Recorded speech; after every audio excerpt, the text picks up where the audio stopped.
Hi, this is Katie Parks. And this is Bryce Cableton. And welcome back to episode 4 of the Balkers podcast. Today we're going to be going in depth into the NFL draft. And yeah, do you have anything excited you want to talk about before we get started? Well, I know you worked the draft, so tell me a little bit about that. Yeah, it was fun. I worked in the fan experience side of it on Friday, which was the second day. And it was pretty cool, seeing all the kids get excited about football. It was pretty cool. So what exactly were you doing? So all I was doing, I worked from 2:30 to 10, a long shift. And I was pretty much in a booth. It was like a picture opportunity booth. And we had all these different NFL team helmets.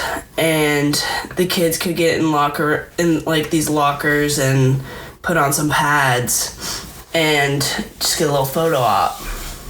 It's a cute thing.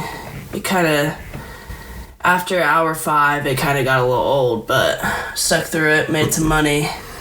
The only thing I was really sad I missed out on was the actual draft, but also behind us, there's this, there's a ring exhibit, like the Super Bowl ring exhibit with past rings, and there's some trophies too. And I wish I would have stuck it out and went through it after my shift or something, because that looked so cool.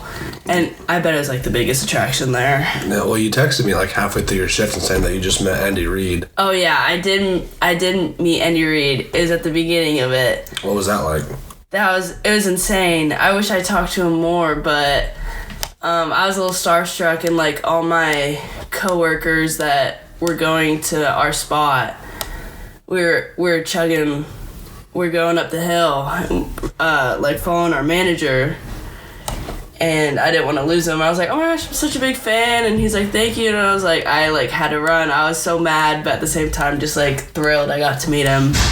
Everyone, even you, was telling me, go meet someone famous, and I was like, hey, and I was like, nah, I'm not going to, and then I actually did, and yeah. Yeah, well, is he as fat as everyone says?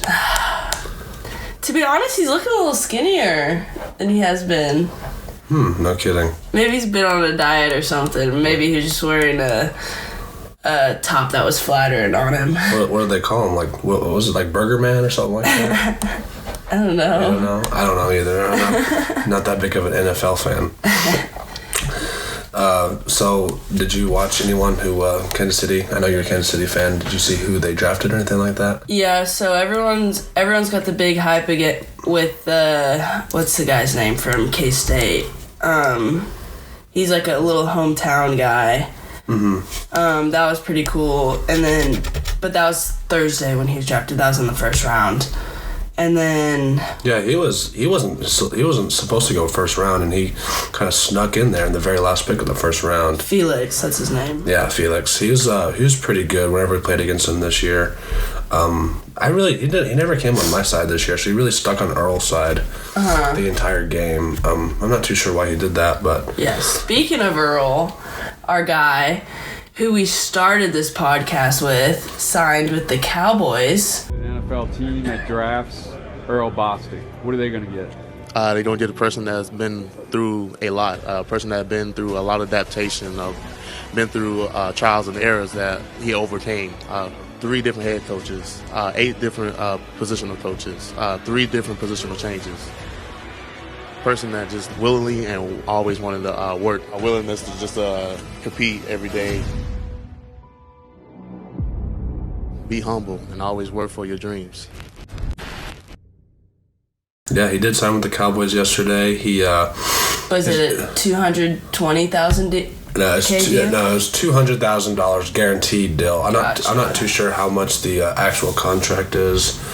If he actually makes, if as soon as he makes a 52-man roster, that's whenever he'll actually start getting paid a whole lot more. Yeah. But just right now, getting your signing bonus to the Dallas Cowboys, that's pretty cool.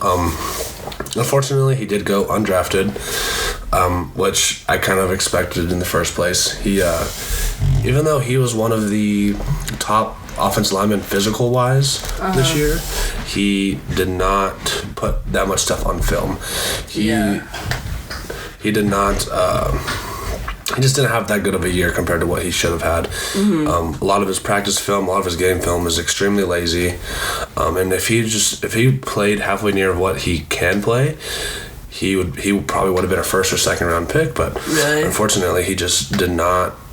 He just didn't try as hard as he needed to.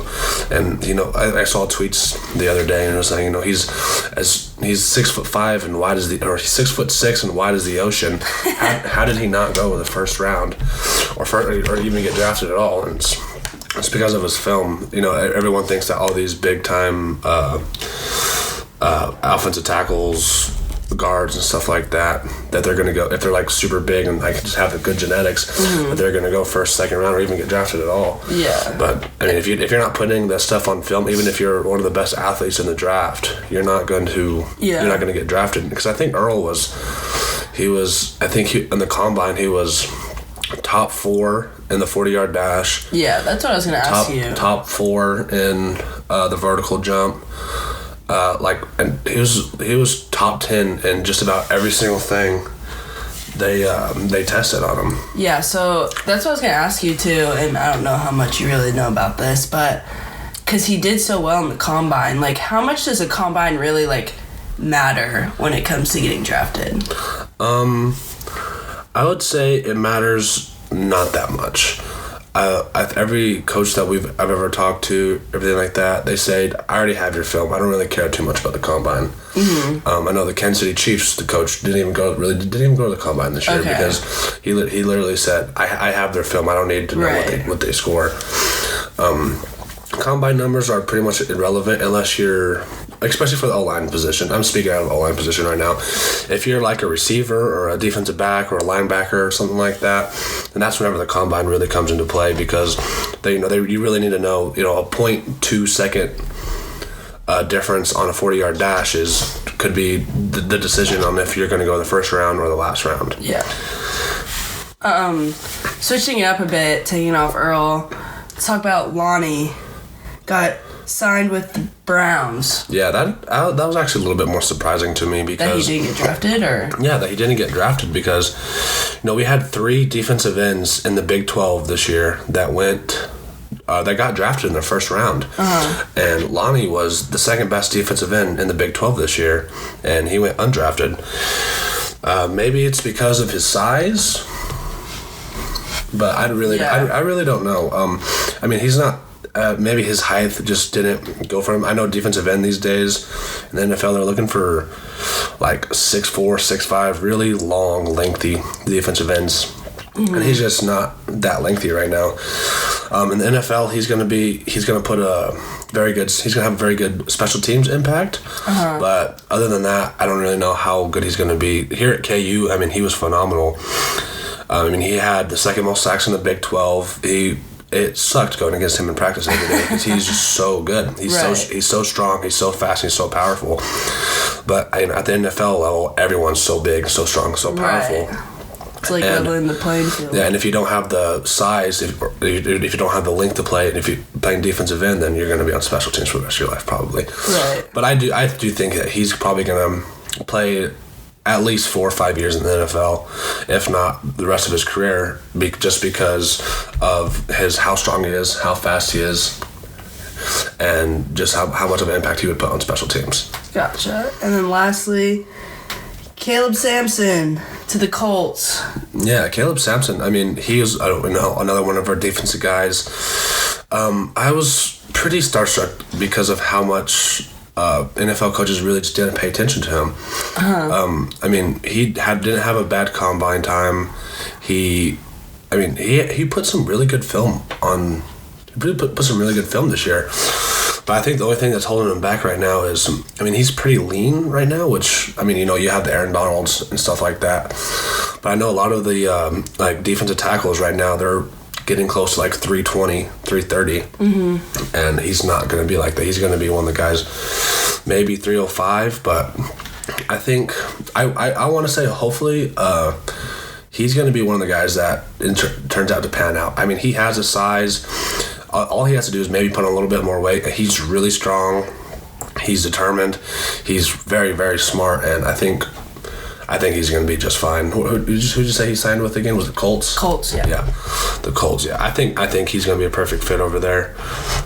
Really, all three of our guys that are going to the NFL this year, I think they're going to do a pretty good impact as long as they could start as soon as the money starts talking to them. Yeah. You know, like right now, I mean, you're at KU, you're playing football, you're not getting paid a whole lot, so there's not that much of an incentive. But once your signing bonuses, $200,000 comes through, that's whenever you really start getting a little bit more motivated and you start playing a little bit harder. Right. Well, that's it for our podcast. I thought it was a really cool way to end it, especially with Earl being our first guest, and now he's on a team. He's in the NFL, living his dream. So that's pretty cool. Proud of him. Good guy. But yeah, that's it. Thank you for watching the Blockers podcast. And yeah, have a good one.